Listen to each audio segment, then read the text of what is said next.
सच्चाई सच छुपने नहीं देंगे। हेलो फ्रेंड्स, मैं तौसीफ रज़ा और आप देख रहे हैं देश की सच्चाई। दोस्तों, आज 19वां दिन है किसानों के प्रोटेस्ट का और अभी तक सामने ये बयान खुल के नहीं आ पा रहा है कि केंद्र सरकार चाहती क्या है, वो करना क्या चाहती है, किसानों के हक में वो बात क्या कर रही है। जिस तरीके से किसान डटे हैं बॉर्डरों पे और इन्हीं मुजाहिरों पे और अपना अपना मुजाहिरा प्रदर्शन कर रहे हैं, अब देखना यह है कि क्या सही में सेंट्रल गवर्नमेंट अपना कानून वापस लेगी कि नहीं लेगी, कि उनके सामने कैसे कैसे मसले पेश आएंगे। इन्हीं सब बातों पे चर्चा करने के लिए हमारे साथ हैं एडवोकेट सलीम खान साहब। सलीम खान साहब, मैं आपका अपने चैनल के अंदर इस्तकबाल करता हूँ। शुक्रिया जी। और सबसे पहला सवाल, ये जो किसान जो डटे हुए हैं बॉर्डरों पे जी, वो सही में जो एक कानून आया है, ये जो बिल आया है, ये उनके खिलाफ में है, और दूसरी तरफ केंद्र सरकार ये भी कह रही है कि इनके फायदे के लिए। देखिए, अगर उनके फायदे के लिए कोई भी बिल आएगा तो कोई भी विरोध क्यों करेगा। किसी भी चीज़ का विरोध तब होता है जबकि उसके कुछ नुकसानात होते हैं, किसी को दिक्कत प्रॉब्लम्स आती है। लाखों किसान सड़कों पर है। इतनी सर्दी में कौन अपने घर से 1000 किलोमीटर, 1500 किलोमीटर, 500 किलोमीटर से दूर कौन अपने घर से बाहर निकलेगा और विरोध करेगा। एक्चुअली में होता क्या है, ये बड़ी जो औद्योगिक घराने हैं उसके हाथ में सरकार खेल रही है। सभी जानते हैं, अडानी ग्रुप, अंबानी ग्रुप और बहुत सारे पर्दे के पीछे कुछ ग्रुप हैं, उनके हाथों में खेल रही है। जब लाखों किसान पूरे इंडिया का विरोध कर रहा है तो गवर्नमेंट को बैकआउट हो जाना चाहिए, बिल वापस ले लेना चाहिए। गवर्नमेंट कहती है हम आपके फ़ायदे के लिए चीज़ लेकर आए, लेकिन गवर्नमेंट को किसानों की बात सुननी चाहिए। किसान मना कर रहे हैं, हमारा फ़ायदा मत कीजिए।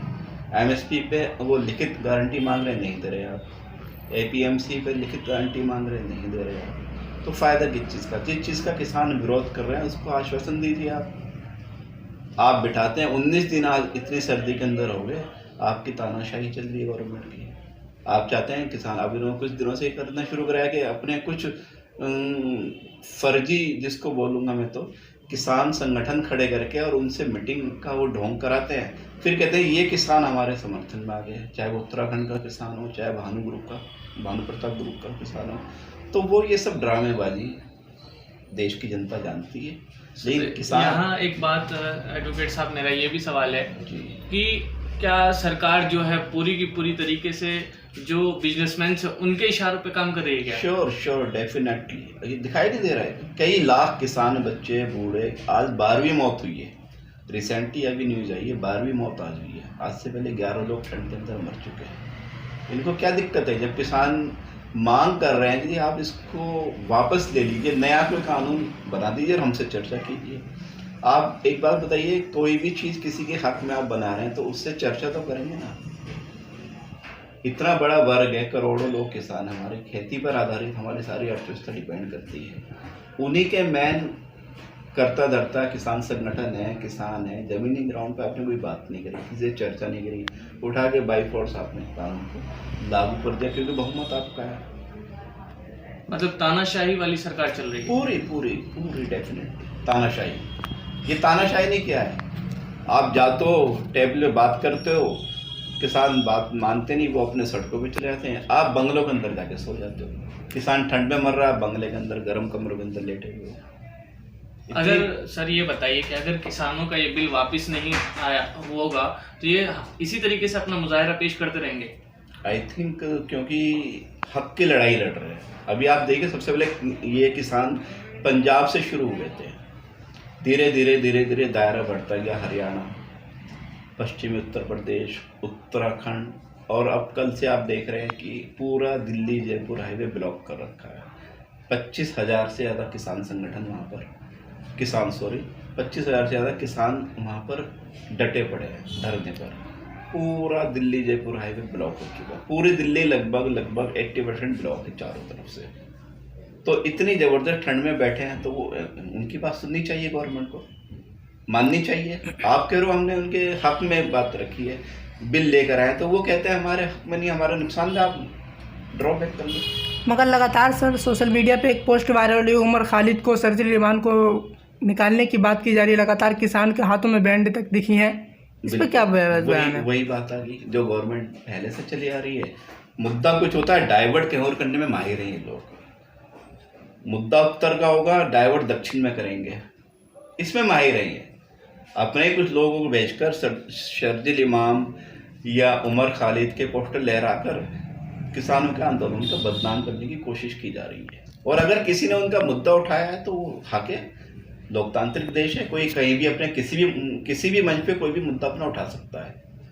तो वकील साहब, मतलब ये है कि अभी जो ये प्रोटेस्ट कर रहे हैं तो इनको ये बताया जा रहा है कि मतलब गलत तरीके से फंडिंग्स हो रही है, एंटी नेशनल, खालिस्तानी, इन शब्दों का उपयोग किया जा रहा है, ये क्या सही है? केवल डराने के लिए। इनको पता है कि हमने ये प्रयोग शाहीन बाग का जो मैटर है CA NRC के खिलाफ जो था उसमें कर चुके हैं, उसमें कामयाब हो गए, तो लोगों को दहशत डर बिठाना था। सर, आप शाहीन बाग की बात करते हैं, एक रागिनी तिवारी करके जिस तरीके से सोशल मीडिया पर एक वीडियो वायरल हुई थी, दिल्ली दंगों के अंदर एक शामिल वीडियो वायरल हुई थी रागिनी तिवारी की, मगर इस बार भी कहा जा रहा है रागिनी तिवारी की तरफ से एक वीडियो वायरल हो रही है सोशल मीडिया पर कि अगर उन्होंने 18 तारीख तक दिल्ली जो रास्ता जाम कर रखा है वो खाली नहीं हुआ तो सर का मतलब वो फिर तरीके से जाफराबादी बनाने को कह रही है। वो भी सोशल मीडिया को दिल्ली पुलिस की IT सेल नहीं देखती क्या? सोशल मीडिया को गृह मंत्रालय का जो IT सेल है वो नहीं देखता? उनके पास वीडियो नहीं गई होगी? जो ऑल ओवर इंडिया में वो वीडियो घूम रही है कल से,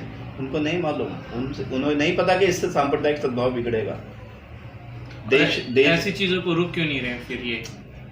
ये चाहते हैं कभी तो खालिस्तानी का नाम देते हैं उसको, कभी बोलते हैं कि माओवादी ने इसको ऑक्यूपाइड कर लिया है, कभी बोलते हैं कि एंटी सोशल एलिमेंट्स इसके अंदर घुस गए हैं। केवल और केवल इनका मकसद है कि किसानों के अंदर गुट बनाएं, दो फाड़ करें, एक को अपने पक्ष में बुलवाएं और एक को अकेला छोड़ दें। इनका कमज़ोर हो जाएगा, ये अपने घर चले जाएंगे। तो पूरी की पूरी राजनीति इसी चीज़ पे टिकी है कि हम दो तरफा लड़ाई कराएं और दोनों के बीच, दो गुटों के बीच में झगड़ा करा के अपनी राजनीति को से यस, डिवाइड एंड रूल वाली पॉलिसी अपना रहे हैं। लेकिन मुझे लगता नहीं किसान इतना बेवकूफ़ है। हमारा देश का किसान, हमारे देश का युवा, हमारे देश का छात्र जाग चुका है। इनकी जितनी भी गुंडागर्दी, जितनी भी पॉलिसी लेकर आए उस सबसे वाकिफ़ हो चुका है। मुझे नहीं लगता कि आप इनके कोई बहकावे में आएगा, वरना 19 दिन हो चुके हैं। कई तरह के प्रलोभन इन्होंने जो किसान संगठन के बड़े नेताओं को दिए पर्दे के पीछे, तो उसमें इनकी चाल नाकामयाब हो गई। अब उसको खालिस्तान से जोड़ रहे हैं।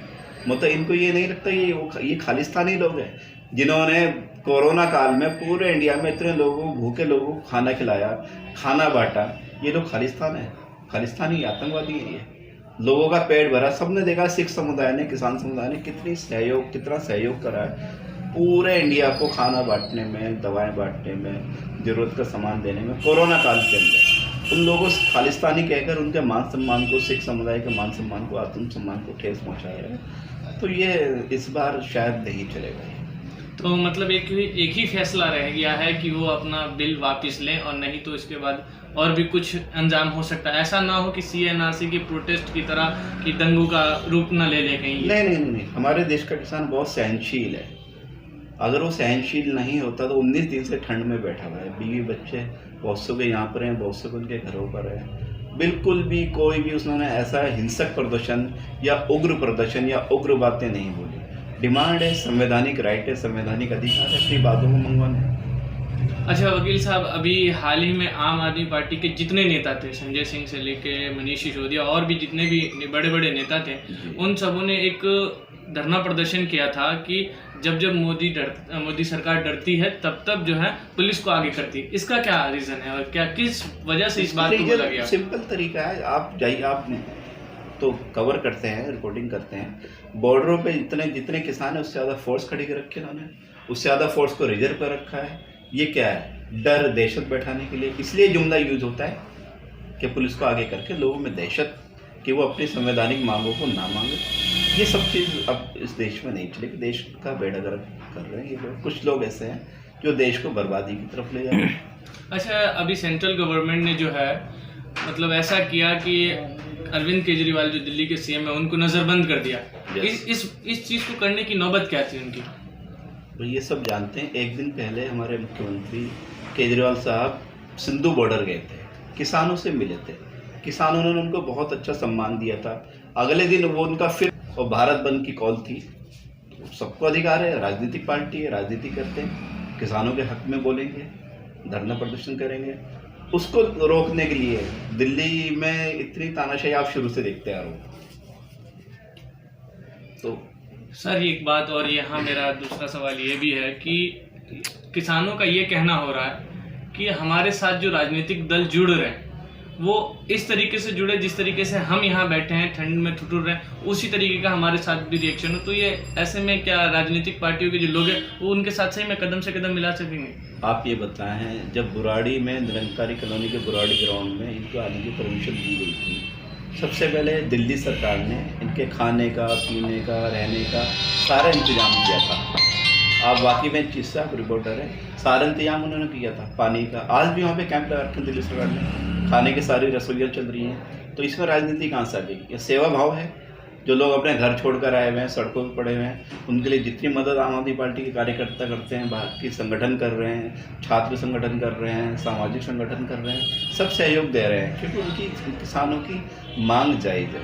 अन्नदाता हैं वो हैं तो हम अन्न खाते हैं, देश अन्न खाता है।